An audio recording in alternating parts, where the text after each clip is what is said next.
Hello, Internet. Hello, Guardians. Hope all is well. Uh, we got the new trailer for the final shape, and I will say, honestly, I was holding back on making a theory video. I was so close to not, but life is short, so why not? Do want to say that this trailer holds a lot of value as well as a lot of spoilers. So if you want to be refraining from the spoilers, you're more than welcome to click away from this video, watch it afterwards, or just even post your theory in the video or in the comment section and just say, hey, this is what I think without even watching it. Curious to see if you get it right. I'm also curious to see if I get it right, or if anyone gets it right. However, for those who wish to stay, you are more than welcome. For those who wish to leave, I will give you just a quick 10 count. Uh, 10, 9, 8, 7, 6, 5, 4, 3, 2, 1. Okay. For those who are still here, we've been all asking ourselves a really big question of those statues, right? That we've seen in the pyramids, we've seen everywhere else. And we've always been like, oh, what are they, right? Well, we have these guys, and this is going to be full on 100% speculative theory. There's in no way, shape, or form it's supposed to be right. I don't intend to try to be the person coming in the room being like, I'm right. Shut up. Everyone has their theories, and this is probably one of the most in depth game theories that, not game theories in depth of worldwide, but this just level of true nuance to it. Um, However, these entities, I've been seeing so many theories of this being the winnower, this being the precursor, this being the gardener, which has a shroud over it, which means indicates that it's the witness's effects on the gardener, right, on the traveler. And the fact that it holds the mirror just kind of feels like it's not the gardener nor the winnower in a sense, at least to what we saw in the unveiling in some form. Now, the we know the witness itself to be an entity that is merged precursors. It's a precursor smoothie. Weird. However, thought smoothie. There we go. That's what it is. Precursor thought smoothie. Patent that. The idea of the precursors was there was that sect that became the fanatical group of the Veil that wanted to enact this final shape. Not even of really just the Veil, but the final shape as its whole and what they see fit. Now, stay with me here. This is a very far stretched thing.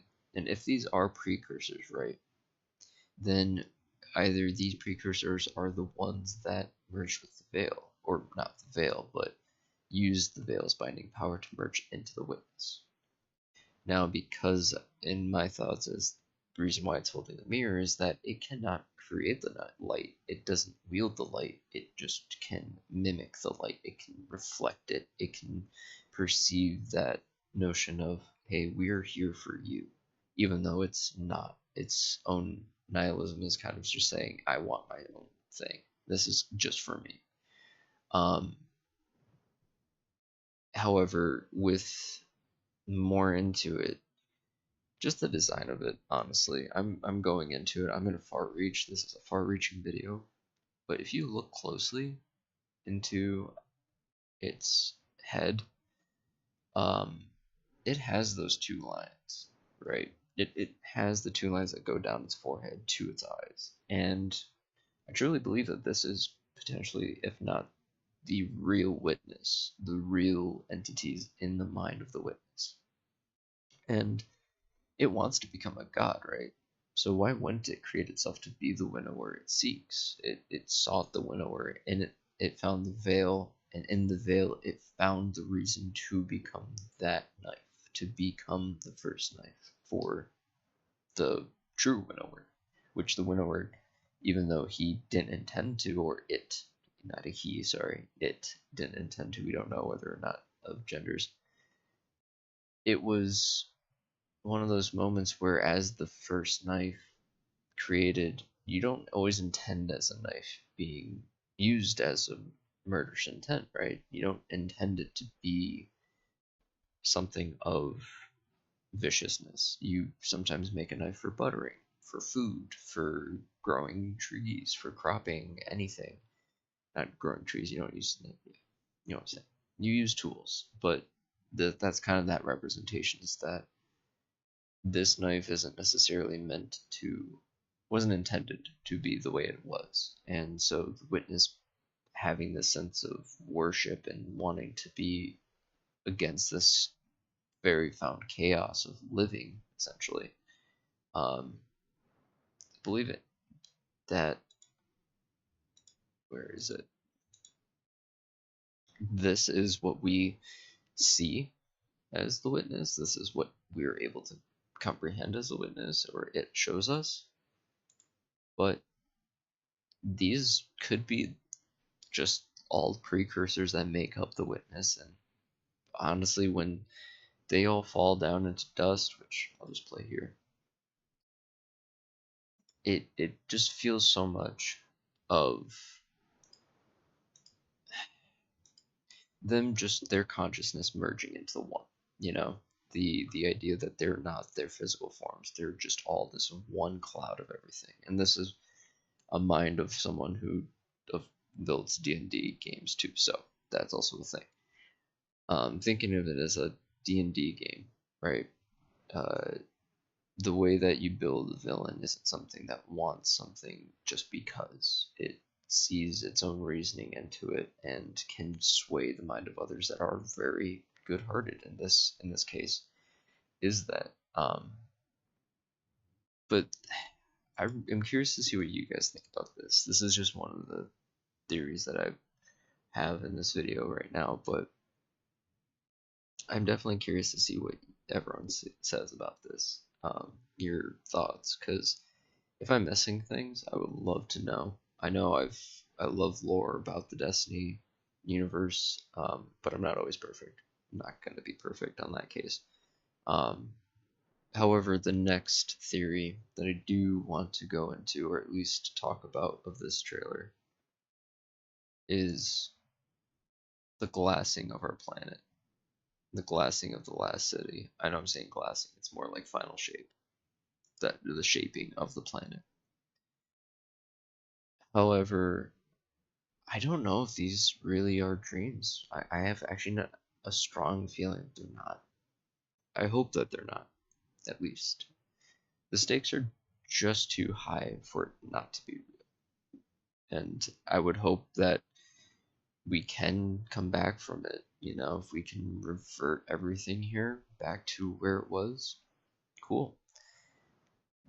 But what if we aren't? And that's something that is very interesting, just on the sense that if there are scars left here, that changes Destiny as its core, that allows it to be something of weird paracausal energy or something of that matter. I'm all for it, honestly. If a game can hit that hard for some fashion, I'm all for it. But I'm curious to see what your guys' and gals' thoughts are on that, because it's a very, the stakes being shown and being as real as they are, it doesn't, it wouldn't be good for them to be like, yeah, this is just a dream, because then it feels again kind of like the Almighty from the Red War, right? We were told in a dream, or we saw the sun explode. Um, it was vast, and we thought like, wait, what's happening? But we just come to find out that it's just Ikora and them talking, saying, hey, this is what's going to happen if we don't do anything. And I feel like that was kind of the rug pulled under us with threat. I mean, yes, it was a potential risk to see that happen, but we know we're not going to do it. There's more to come. Right now, this is Destiny's 10-year journey coming to an end with episodes, yeah, but what if we do stop the witness, but we don't revert the final shape of what it did? Its scars are left until we figure out a way to do it properly. We're not masters. We're masters in the sense of light and dark together, yes, but we are not able to manipulate such vast of a quantity of world without the witness. It has knowledge. It knows the inner workings of light. It's been eons, millennia with the light as well as the darkness, if not a little less, but still. So it's natural innateness to at least not wield the light, but manipulate the light. That's what they were very good with because they were the seeds as well that progenited everything. And with that, I appreciate you for watching this video. Hope to hear your theories down in the comment section below. And to everyone, hope you have a great rest of your day.